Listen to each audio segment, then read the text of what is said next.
4G থাকা সত্ত্বেও আমাদের ইন্টারনেট চলে না, ইন্টারনেট কাজ করে না কিংবা ইন্টারনেট অনেক স্লো কাজ করে। এই সকল প্রশ্নের উত্তর আজকের ভিডিওতে দেব এবং প্রাথমিকভাবে আমাদের ইন্টারনেটে সমস্যা হলে আমরা কিভাবে ফিক্স করব।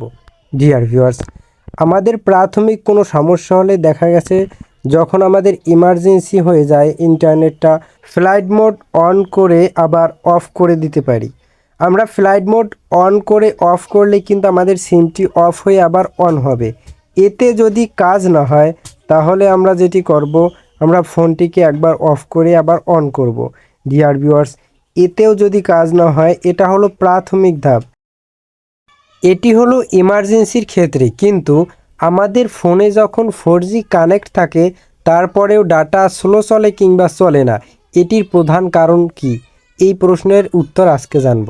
ডিয়ার ভিউয়ার্স, এটির প্রধান কারণ হতে পারে, প্রথমত কারণ হতে পারে আপনি যদি VPN নামে কোনো অ্যাপ্লিকেশন ব্যবহার করেন। ডিয়ার ভিউয়ার্স, VPN নামে অ্যাপ্লিকেশন ব্যবহার করলে কিন্তু আপনার ফোনের ডেটাটা অনেক স্লো করে দেয়। আপনি যখন একটি বাহিরের কান্ট্রির সার্ভারের নেটওয়ার্ক ব্যবহার করতে চাবেন তখন কিন্তু আপনার নেটওয়ার্কটা স্লো থাকবে, এটা স্বাভাবিক। ডিয়ার ভিউয়ার্স, এটার সমাধান হলো আপনার ফোন থেকে অবশ্যই এই অ্যাপ্লিকেশনটাকে একেবারেই কিন্তু রিমুভ করে দিতে হবে বা আনইনস্টল করে দিতে হবে। আনইনস্টল না করলে কিন্তু আপনার এটি কাজ হবে না। ডিয়ার ভিউয়ার্স, অবশ্যই আপনার কিন্তু এই অ্যাপ্লিকেশনগুলো আনইনস্টল করে তারপরে ডাটা আপনার চালু করতে হবে।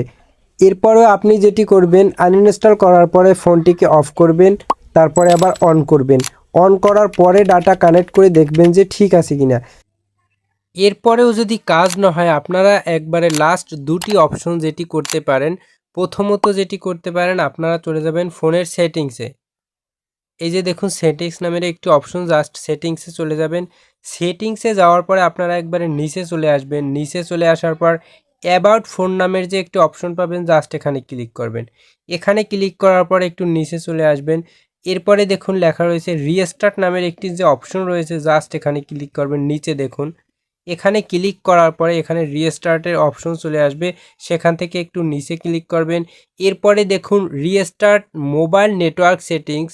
এই যে দেখুন রিস্টার্টের যে অপশনগুলো রয়েছে সেখানে একবারে দ্বিতীয় নাম্বারে দেখুন রিস্টার্ট মোবাইল সেটিংস নামের যে একটি অপশন রয়েছে, আপনারা এই অপশনটি খুঁজবেন। এটি পাওয়ার পরে আপনারা জাস্ট রিস্টার্ট মোবাইল সেটিংসে ক্লিক করবেন। এখানে ক্লিক করার পর সিম সিলেক্ট করতে হবে, আপনার যেই সিমটিতে সমস্যা, যেই সিমটিতে নেটওয়ার্ক সমস্যা। এখানে দেখুন আমাদের যদি সিম 8 লেখা রয়েছে, আমার অনেকগুলো সিম রয়েছে, সেখান থেকে সিম 8 রয়েছে যে জাস্ট এখানে ক্লিক করবেন। এখান থেকে আপনারা সিম 1 নাকি সিম 2তে আপনাদের এখানে 1 2 থাকবে, জাস্ট আপনার যেই সিমে সমস্যা সেই সিমটি ক্লিক করে দেবেন। সেই সিমে ক্লিক করার পরে আপনারা রিস্টার্ট সেটিংস নামের যে অপশন পাবেন নিচে দেখুন, জাস্ট এখানে একটি ট্যাপ করবেন। এখানে ট্যাপ করার পরে কিন্তু আপনার ফোনের যে পাসওয়ার্ড আছে, জাস্ট ফোনের পাসওয়ার্ড দিয়ে কন্টিনিউ যে বাটন রয়েছে সামনে দেখুন, জাস্ট কন্টিনিউতে ক্লিক করবেন। তাহলেই কিন্তু আপনার ফোনটি নেটওয়ার্ক রিসেট হয়ে যাবে। আপনার নেটওয়ার্ক আগে যেমন ছিল, ঠিক যদি নেটওয়ার্কের ভিতরগত কোনো পরিবর্তন হয়ে থাকে আপনার অজান্তে, সেটি কিন্তু ঠিক হয়ে যাবে। ডিয়ার ভিউয়ার্স, এতেও যদি কাজ না হয়, এই কাজটি কিন্তু লাস্ট অপশন। এরপরেও আরেকটি লাস্ট অপশন আছে, সেটি হলো কাস্টমার কেয়ার। আপনি কাস্টমার কেয়ারে কল দেবেন, 121 লিখে কিন্তু আপনি কল দিতে পারেন। এই কল দেওয়ার ফলে আপনার কাস্টমার কেয়ারের কাছে আপনি জানাবেন যে আমি VPN আনইনস্টল করার পরেও আমার 4G থাকা সত্ত্বেও আমার ইন্টারনেটটা স্লো কাজ করতেছে কিংবা কাজ করতেছে না। তো ডিয়ার ভিউয়ার্স, এভাবেই কিন্তু আপনারা সমাধান পেতে পারেন। তাদের কাছে কিন্তু আপনারা একটি আবেদন রেখে দিতে পারেন যে আপনার সমস্যা কোথায় বা কি। এই আবেদন রাখার পরে কিন্তু তারা আপনাকে আবার মাঝে মাঝে কল দিয়ে জানাবে যে আপনার সমস্যাটা ফিক্সড হয়েছে কিনা। তো ডিয়ার ভিউয়ার্স, এভাবেই আপনারা 4G থাকা সত্ত্বেও সমস্যার সমাধান করতে পারেন। আজকের ভিডিও পর্যন্ত দেখা হবে পরবর্তী কোনো ভিডিওতে। আসসালামু আলাইকুম।